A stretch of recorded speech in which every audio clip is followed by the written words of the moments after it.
Welcome back, you filthy exiles. We've had I think it's the JSON file has been updated in POE Planner for the 3.26 Atlas passive tree, right? So this is in Path of Exile speak, the tree that we basically set up our mechanics that we play and whatnot in. Now, I've done three trees that I'll be using in the 3.26 league, and I thought I'd share. I've pretty much done that every league, so why not? All of my trees that I play, by the way, are delves. So some people have said in the past, like, why don't you play other mechanics and whatnot? I like playing delve. So if you don't like delve, you can just adjust delve off it. But basically, I've put together the trees for three different scenarios. So settlers, synthesis, and delve. The reason why synthesis is Garb of the Ephemeral is going to be worth a lot this league, hopefully, in particular with the AG changes and the Merc being added in. Um, I've then got delve and map bossing because I just sometimes enjoy just smashing map bosses, and also with the changes to Horizon Orbs, the Conquerors, being able to recraft Conquerors on the fly is actually really good this league. And then delve and betrayal because why not? It's totally revamped mechanics, so I'm super keen to play betrayal and see if we can get like maybe paradoxicas and stuff like that out of it, and kind of cooler max, and maybe we come up with some really dope builds with that. Anyway, here's three trees that you can use for your Atlas strategy for PoE 3.26. Okay, so the first tree that I have here is actually a Settlers, Synthesis, and Delve tree. Now with this, I'll just basically walk you through where we'll start. So basically we want to max out Delve because I love Delve, and to be honest with you, it's best mechanic, arguably the greatest mechanic in Path of Exile. You can fight me over that. Basically, so we start down here, we're going to move up into the Frantic Binding nodes, and then we'll move up into Shaping Mountains, and we'll get packed with energy and guarded hordes, and this will give us a lot of like increased sulfite that will generate, and also a chance to get Nikos. Now, some people will recommend to come up and pick up the price of progress. I just don't necessarily see this being great. Voltaxic sulfite veins and chests found in your map contain doom spirits. Yeah, for the 16% you get here, it's just irrelevant. So you just save these 5 points because you can put them elsewhere. Now, you can go two routes here. You can either take this cryptic gateway here and take this cryptic gateway, which is adjacent to it, and you can then start leveling up into the settlers nodes. This is probably not a bad play, especially early on if you want to do shipping and stuff like that. This is definitely going to make it a lot more fruitful. And then basically you would then pick up Prospector's Luck. This is going to give you a 20% chance to contain, maps have 20% chance to contain ore deposits. Scarabs dropped in your maps have 20% increased chance to be Kalguran scarabs as well. And then basically we also come up and we grab the yield upon yield, and we're also going to grab Fortune's Favor. Now, if you wanted to, there is a cheese method which you could really juice this with. So if you take all of the Delve nodes, right, and say you don't want to do Delve, then it's got this new node called Refiner's Bargain, and sulfite found in your maps is granted as random ore instead at 15% of the value. So what that basically means is you could run sulfite scarabs, which would then have constant sulfite drop into the map, which would, or sulfite deposits or veins, which would then give you constant amounts of material, which then you could totally abuse to be able to do non-stop high value shipping. Do with that what you will. Yeah, have fun with that. So yeah, anyway, we may abuse that at one point. I don't know. Anyway, all right. So then we come back up from the cryptic gateway. We're going to move up into mining byproducts. This is going to mean that there's a 10% chance that you'll get equal azurite to the sulfite maps. It's pretty useful. Then we want to run up.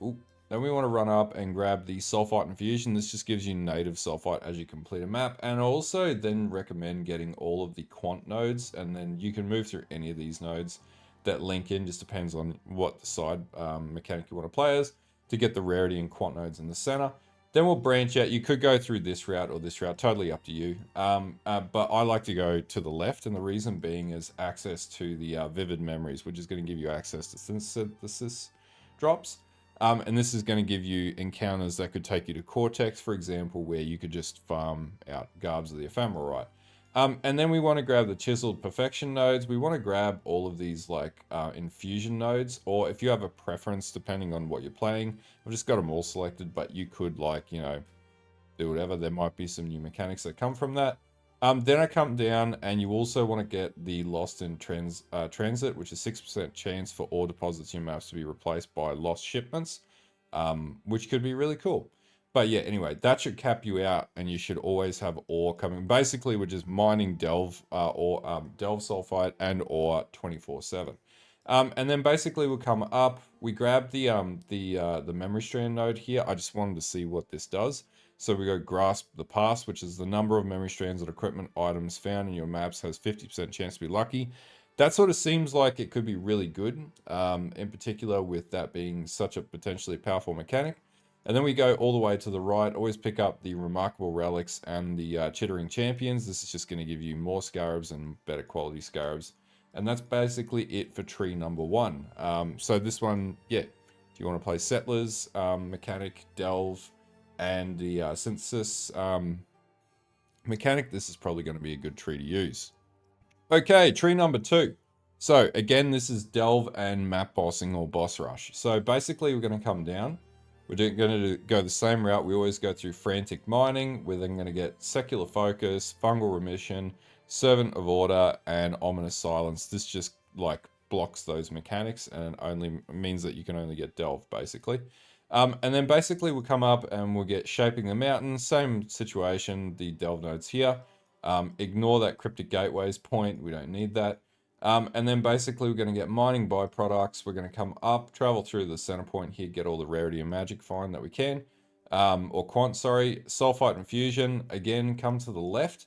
And we're going to go straight for our Cortex node. We're going to get our Chiseled Perfection. We're also going to pick up Amplified Artifacts. And basically all these explicit modifier increases. We want all of these. This is just going to make your outcomes on your maps a little bit better and your modifiers on your maps.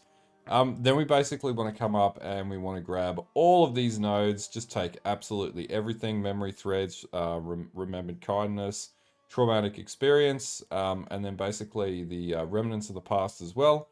And we want all the Maven nodes too, because we want to farm Maven encounters with this. Then we grab invasive adversaries. So your maps contain 10% more monster packs consisting of difficult and rewarding monsters. We want Cyrus, so Conquered the Conquerors. We also want the Remarkable Relics, the Chittering Champions, and then all the way down to the last map modifier node here. This one's sort of like if you want to sort of delve and then go after bosses and have map drops with bosses and stuff like that. And this is probably going to be a good sort of Atlas setup to be able to achieve that outcome. And yeah, I actually just genuinely enjoy doing like Maven encounters and 10 boss Maven, whatchamacallits, can't remember what they're called, it's been 11 months since I played, but invitations, sorry. So basically, yeah, this is another mechanic or a strategy that I like, as well as using Delve as a boss rush mechanic as well, which I still need to do a Delve video. I will probably do that one tomorrow night, 'cause it's going to take a bit of time. But yeah, this would be my second Atlas passive tree that I'm going to use for boss rush and Delve. Okay, so the last tree I'm going to use is for Betrayal and Delve. Now, why Betrayal? Because we might get some really cool drops. I want to play with it and see what it looks like, and why not? So basically, you could go start one of two routes. You could go in and take the Obsessed with Vengeance nodes, or you could start with the Frantic Mining. Either or, we do the same 4-node blocking up here. We come down and we grab Bribery, and we also grab Effective Leadership as well. Then we're going to come across, same thing, Shaping of the Mountains, and then through to Guarded Hordes and Pack with Energy. And then we want to go up and we want to take the nodes that lead into Pillage and Plunder and also Tests of Loyalty. And then we come up, we're going to grab the Mining Byproducts again. Same deal with all the Quant and Quality nodes. Or Rarity, sorry, Quant and Rarity, yep. And then up into Sulfite and Fusion. Then we want to come up and grab Amplified Artifacts. I just really like the fact that like this is only 4 nodes and it's such an impactful potential to get really good drops this league. So we're going to go for Vivid Memories again. Into Chiseled Perfection, we come back down, grab the increased effect nodes. We come up, we grab invasive adversaries. I do have conquered conquerors here. You don't necessarily need it, but I had points that I could use, so why not? And then basically you want to grab lethal extraction. So executing immortal syndicate members in your maps and grants intelligence to their current division equal to 2 times their rank. And then that's basically it. Like that hits every node for syndicate, or sorry, betrayal. And then yeah, basically we may come up with a betrayal guide. I don't know, haven't thought about that yet. I just really want to play Betrayal this league. And yeah, that'll be the third tree option that I'm going to put up and potentially test myself as well. Okay, so that's basically it. I'll put all of the POE planner links down in the description below, so you can have a look and adjust away to your heart's content. And basically, yeah, the website is just poeplanner.com, and you just need to select the Atlas tree option. If that doesn't really come up on screen, and yeah, you can play with it, set up your tree however you want. There are tons of different strategies that you can go with. I just really like Delve, so obviously that's what I'm going to play. And yeah, I'll leave it up to you guys. But yeah, if you like this video, don't forget to like and sub. And until next time, I'll see you guys later.